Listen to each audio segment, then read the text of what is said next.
చెప్పండి, మీరు గుంటూరు నుండి ఎందుకు వచ్చారు? ఎక్కడికి ఇంత దూరం ఎందుకు వచ్చారు మీరు అందరూ? గుంటూరు నుండి మీరు అందరూ ఎందుకు వచ్చారండి ఇంత దూరం? బ్రహ్మయ్యన్న చనిపోతే దాని మీద యాక్షన్ తీసుకోమని ఎస్ఎస్టీ యాక్ట్ పెట్టి హోమ్ మినిస్టర్ గారు దాని మీద చర్య తీసుకోవాలని దళిత బహుజన సంఘాలందరం కలిసి గుంటూరు నుంచి వచ్చాం. Okay, thank you. మీరెందుకు వచ్చారమ్మా? బ్రహ్మన్న కోసమే వచ్చామండి అందరూ. అక్క, మీరెందుకు వచ్చారు గుంటూరు నుండి? నా పక్కన హత్య చేశారు, దాని మీద హోమ్ మినిస్టర్తో మాట్లాడటానికి వచ్చాను.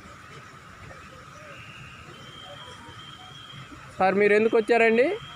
మేము కామ్రేడ్ బ్రహ్మయ్య హత్య సందర్భంగా హోమ్ మినిస్టర్ గారిని కలిసి హత్య చేసిన నేరస్తులను అరెస్ట్ చేయాలనే దాంతో వచ్చాము.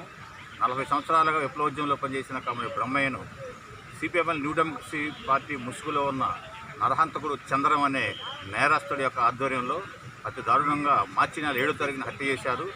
మార్చి నెల 7 ఈ రోజున దాదాపుగా జూలై 8వ తారీఖు, అంటే 4 నెలలు గడిచినప్పటికీ దోషులను ఇంతవరకు కూడా అరెస్టు చేయలేదు. కాబట్టి తక్షణమే ఆ నేరస్తుల్ని అరెస్ట్ చేయాలని డిమాండ్తో దళిత బహుజన ప్రజా సంఘాల ఐక్యవేదిక తరఫున హోమ్ మినిస్టర్ గారిని కలిసి మెమోరాండం ఇవ్వడం జరిగింది. ఆ పని నిమిత్తం మేము వచ్చాము. మీ పేరు సార్? నా పేరు పాడిబండి కోటేశ్వరరావు, సిపిఎంఎల్ ప్రజాపూర్. సార్, మీరు ఎందుకు వచ్చారండి?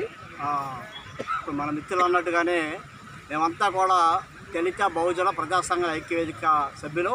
దాదాపు 20 మందిని రకరకాల సంఘాలకి, దళిత సంఘాలకి, బహుజన సంఘాలకి, ప్రజా సంఘాలకు సంబంధించినటువంటి రాష్ట్ర నాయకులు. ఆ విధంగా గత 4 నెలల క్రితం నాదెళ్ల బ్రహ్మయ్య అన్న ప్రజా జీవితంలో ఉన్నటువంటి వ్యక్తిని అతి దారుణంగా చంద్రం హంతకముట న్యూ డెమోక్రసీ పార్టీ ముసుగులో హత్య చేయడం జరిగింది. ఈ హత్యను నిరసిస్తూ 4 నెలల నుంచి గుంటూరు జిల్లాలో రాష్ట్ర వ్యాప్తంగా 2 తెలుగు రాష్ట్రాల్లో కూడా పెద్ద ఎత్తున ఉద్యమాలు జరుగుతూ ఉన్నవి.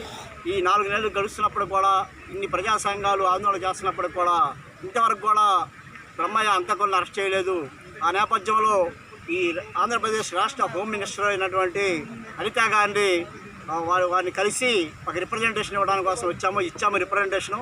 ఆమె తక్షణమే రాష్ట్రానికి సంబంధించిన చర్యలు తీసుకుంటామని చెప్పారు. కాబట్టి ఈ ప్రజా సంఘాలందరం కూడా ఈ ఉద్యమంలో ఆంధ్రప్రదేశ్ సచివాలయం దగ్గరికి వచ్చి మినిస్టర్ గారిని కలవడం కోసం వచ్చాము. వచ్చిన వాళ్ళందరికీ కూడా కన్వీనర్గా ప్రత్యేకమైన ధన్యవాదాలు తెలియజేసుకుంటా ఉన్నాను. నా పేరు సిక్కా సురేష్. ఈ న్యాయవాదిగా దళిత బహుజన ప్రజా సంఘాల ఐక్యవేదికకి కన్వీనర్గా కూడా పనిచేస్తూ ఉన్నాను. ఈ ఉద్యమ సందర్భంగా హోమ్ మినిస్టర్ గారిని కలిశారండి మీరు? కలిసాము. హోమ్ మినిస్టర్ ఏం చెప్పారు? హోమ్ మినిస్టర్ గారు ఈ కేసు విషయంలో మెమోరాండం ఇచ్చాము. హోమ్ మినిస్టర్ గారు తక్షణమే ఈ హంతకుల పైన చర్యలు తీసుకుంటామన్నారు. డీజీపీకి, ఆమె డిఐజీకి, డీజీపీకి సంబంధించిన అధికారులకి ఆమె వెంటనే ఈ విషయం మీద రిఫరెన్స్ చేశారు. కాబట్టి త్వరలోనే ఆ ప్రయత్నాలు ఉంటామని చెప్పేసి మా సంఘాలందరికీ కూడా గట్టి హామీని ఇవ్వటం అనేది జరిగింది. ఇప్పుడు ఆ కేసు SC/ST కేసు నమోదైందని అంటున్నారు కొంతమంది మిత్రులు. దాని మీద ఏమన్నా మీకు ఏమన్నా బెనిఫిట్ ఏమన్నా